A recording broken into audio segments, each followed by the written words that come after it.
Sa pinakaumpisa pala, nilagay ko sa taas. Ayun! Yun! O, to. So, well, maybe I'm not that depressed. Hindi naman daw siya depressed. I'm sad. Right. O, to.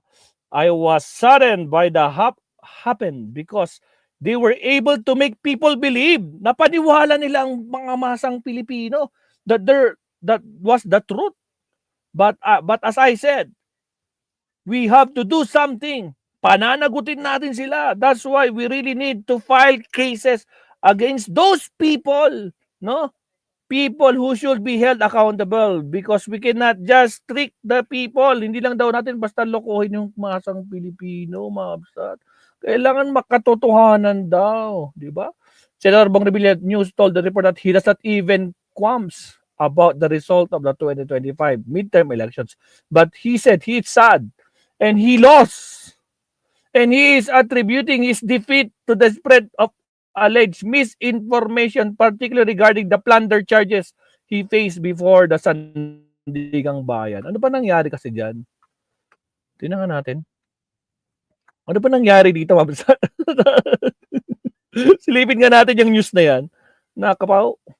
O, ito, tingnan natin, Mabsa. Bong Revilla sad about being an alleged misinformation victim. O, kahapon to, guys. Nabalita kahapon to. Okay, sabi dito sa balita, Mabsa. Ramon Revilla Jr. told news reporter that he does not have qualms about the result of the 2025 midterm elections, but he is sad that he lost and he is attributing his defeat to the spread of alleged misinformation, particularly regarding the plunder charges faced before the Sandigang Bayan. Revilla aired his sentiments niya, on Monday in the phone interview with reporters covering the Senate. The senator said that he laments what happened, that he was placed number 14. Number 14 ba siya? Ay, bumaba ba siya? Ay, nga pala, si Tulfo nga pala yung number 13. Recent senator did this. But he is turning his attention now to the quest to seek accountability for those rumors that were used against him. Nakakabaw. Sino tong mga to? Maybe I'm not that depressed, but I'm right. Sabi ni Revilla, Mabsat. He clarified statement by his lawyer Raymond Fortun. It was sudden that happened because they were able to make people believe. Napaniwala nila yung taong bayan. That yun ang katotohanan, di ba? But I said, we have to do something. That's why we really need to file case against those people. Ha? Mga vlogger yata to mga to, Absat, eh. Hindi nagkakamali. Di ba?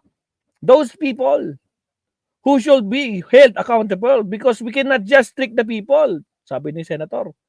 We have to release the truth so that the youth and the well all know that there are a lot of young voters now. We will know it because they were not aware of what happened in the past years. O kasi di pa siguro pinanganak. Loko to, grabe oh.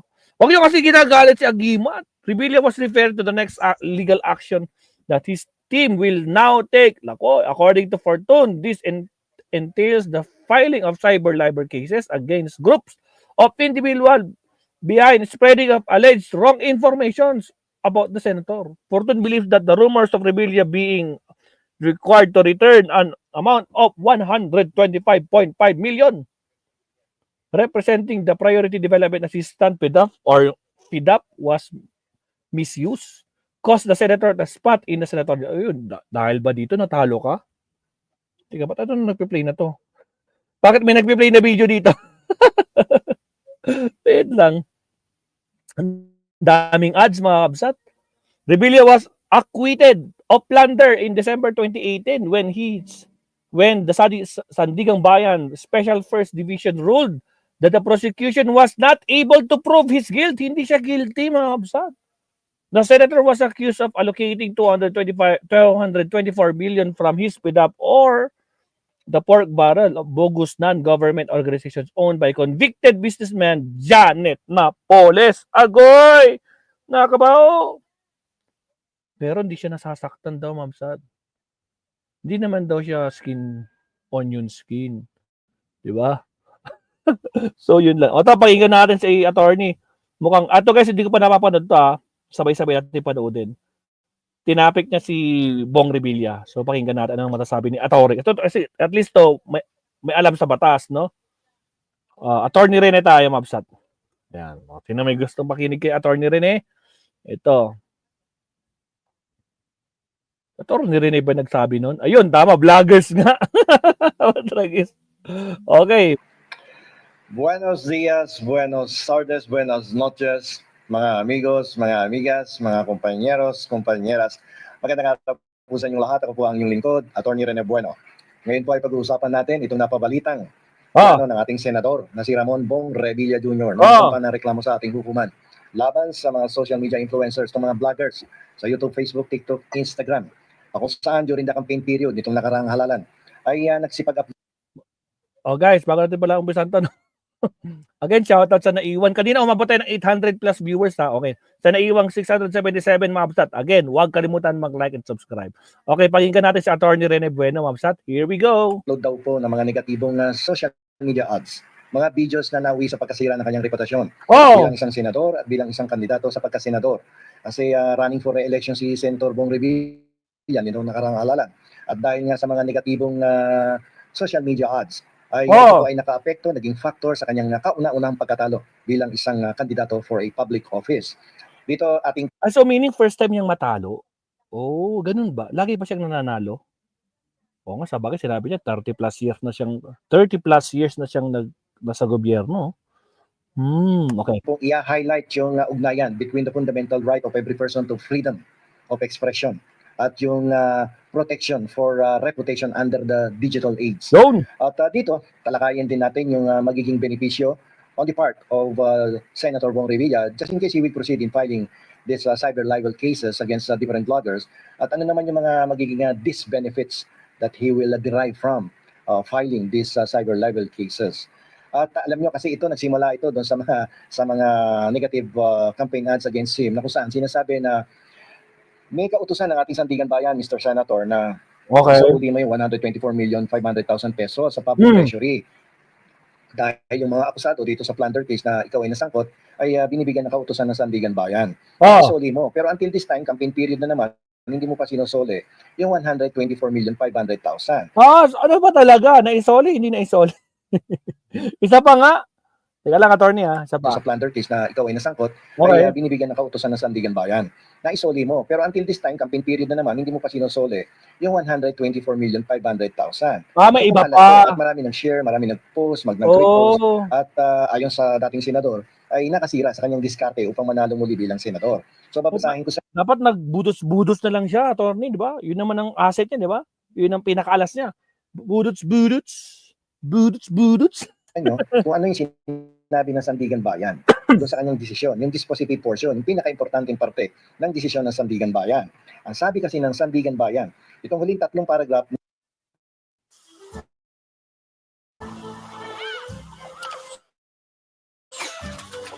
Dali lang Okay, go.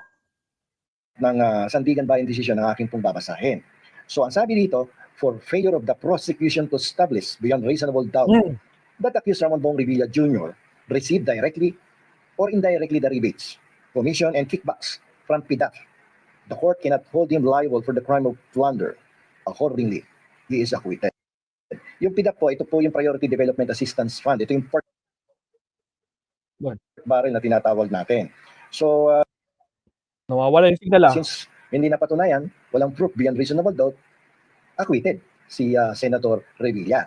After this paragraph, sinundan nito na another paragraph na kung saan dito nalito ang mga layman's at ordinaryong tao. Ang sabi dito sa sumunod na paragraph, moreover, in view of the discussion above and pursuant to Article 100 of Revised Penal Code, accused are held solidarily and jointly liable to return to the National Treasury the amount of 124,500,000 pesos. Last paragraph, so ordered. So yun po ang kautusan ng Sandigan Bayan. Pero kung bubusisiin yung mabuti at kung kayo po ay may background sa batas o kayo ay isang abogado, naman na there was an acquittal in favor of Senator Bong Revilla. Therefore, yung subsequent paragraph ng decision does not apply to the senator, to Senator Revilla. Why? Because ang sinabi lang naman dito, no, the accused are held, no, solidarily and jointly liable to return to the National Treasury the 124,500,000, no, pursuant to Article 100 of the Revised Penal Code. Yung Article 100 po, ito po yung nagsasabi na kung saan ang bawat tao na criminally liable for a felony is also civilly liable. Yung binanggit doon sa subsequent paragraph, may civil liability yung mga akusado. And since Bong Revilla was acquitted of the crime of plunder, the penalty, yung civil liability mentioned in the subsequent paragraph of the decision does not apply to him because hindi naman siya criminally liable doon sa crime of plunder. Acquitted nga siya. So walang civil liability on his part, in fairness to the former senator or outgoing senator Bong Revilla. So kaya nga lamang, hindi mo naman masisisi siyempre ang mga ordinaryong mamamayan, mga laymans, mga vloggers, no, na wala namang masyadong kaalaman pagdating sa batas, na magsalita, magbigay ng komentaryo, no, tungkol dito sa kinaharap na kaso ng senador na si Bong Revilla. So hindi naman nila talaga naiintindihan itong desisyon na to, na buti na lang, attorney. Lagi ako nagbe-base sa kwan, hindi ako nagmamagaling sa batas. At least kahit papaano, may mga resource speaker tayo mga attorney na nag-explain. Okay, pasok. who are only criminally liable shall be subject to this solidary and joint liability na isuuli yung 124,500,000. Kasi yung Article 100, kapag hindi ka criminally liable, hindi ka civilly liable. Although there are exceptions to the rule, na, kasi ang nire-refer dito yung hindi ka civilly liable from the criminal act complained of. Pero kung may other civil cases claiming for civil liability outside of this case, doon pwede ka maging civilly liable, but not in this case of plunder. Kasi wala naman separated independent civil case filed against Bong Revilla. Yun ang pagkakaalam ko, no? Ewan ko kung mayroong other independent and separate civil cases filed against Bong Revilla. But if we are only talking about this plunder case, no, na ipinay sa Sandigan Bayan, no, definitely there will be no civil liability kasi sinabi doon sa desisyon pursuant to Article 100. Article 100 provides that if you are not criminally liable, there is no civil liability. If you are criminally liable, there is civil liability. Yun yung malinaw yun, sabi sa Article 100 of the Revised Penal Code. So, yun ang gumulo sa isipan ng mga nagbablog na kung saan sinasabi nila, balik mo na yan, kinuha mo sa pondo ng bayan na 240,500,000. Nag-election na hanggang ngayon, hindi mo pa binabalik yan. So, hindi mo sila masisisi, dapat that is a fair comment yan no? Freedom of expression yan. At yun ang nakita. Hala, paano yan, Agimat? Fair expression of freedom of expression yan. Paano yan? No, good luck na lang kung makakasuhan mo talaga kung sino man yung mga nag-vlog dyan. Tragis. Sa balita. So, hindi mo sila naman masisisi sapagkat hindi naman sila mga abogado at wala namang mga background yung karamihan dyan sa batas. So, kapag ikaw ay nagbalat sibuyas dyan, hindi daw siya nagbabalat sibuyas. Kung naman daw siya mapag-unawain. Kasi ang problema managot. Accountable daw dapat yung mga dyan, yung mga nanira sa kanya. Negatibo. So, ayun. Narangan na tuloy tayo na, attorney. Agad, boss. Ganun lang. Dali lang. Narangan tayo na yun. Okay, pasok. Ang iyong legal action dyan na sasampa mo ng cyber libel yan, considering the fact that you are a public figure, Tama! requirement that you must prove that there was actual malice in the case. Yung actual malice, nagseset ng higher standard as compared to doon sa presumed malicious statement ng mga nagbablog. Sapagkat hindi ka naman na private person, public figure ka, no? Pag-aari ka ng publiko sapagkat ikaw ay naglilingkod sa bayan. So kapag may mga mga kritikong naglalabas ng kanilang opinion tungkol dyan sa nangyari sa iyo sa plunder case, hindi mo sila masisisi na magsalita ng mga ganyang klaseng negatibong statement. For as long as binase nila yung kanilang mga komentaryo doon sa desisyon na meron silang hindi tamang pagkakaintindi. Yun ang pagkakaintindi ng tao. Ba't mo bebretaan ng cyber libel? So, na lamang kung talagang alam nila na hindi naman totoo yan, no, at naintindihan nila, may legal background sila, pero alam nila kung anong ibig sabihin ng desisyon. Pero despite that fact, naglabas pa rin, nag-upload pa rin sa social media, sa Facebook, sa YouTube, sa Instagram, sa TikTok, na mga impormasyon na talaga namang sisirain ang iyong reputasyon. Pero kung ganitong ordinaryong komentaryo, like alam niyo po, napakataas ng pamantayan ng actual malice. Just in case you will file cyber libel case against these different bloggers, napakataas ng actual malice standard.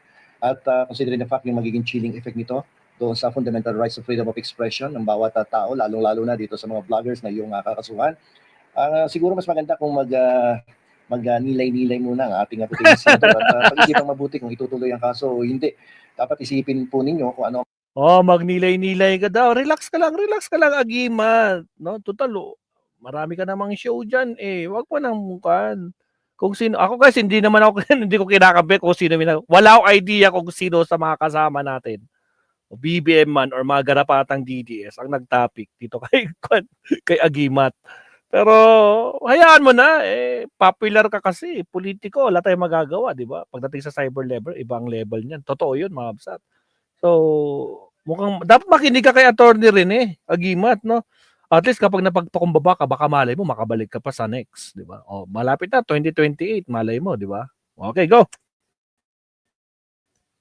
ang magiging benepisyo nito sa inyong karera bilang isang politiko. Kung kayo ba ay may balak pong bumalik sa public service, kung kayo ay nagbabalak, ay sigurado ako hindi magkakaroon to ng favorable effect on your part. No? Kung itutuloy-tuloy mo itong mga kasong yung binabalak na isampa laban sa mga vloggers, ano yung mga benefits, ano yung mga disbenefits, ay dapat pag-isipan ninyong mabuti.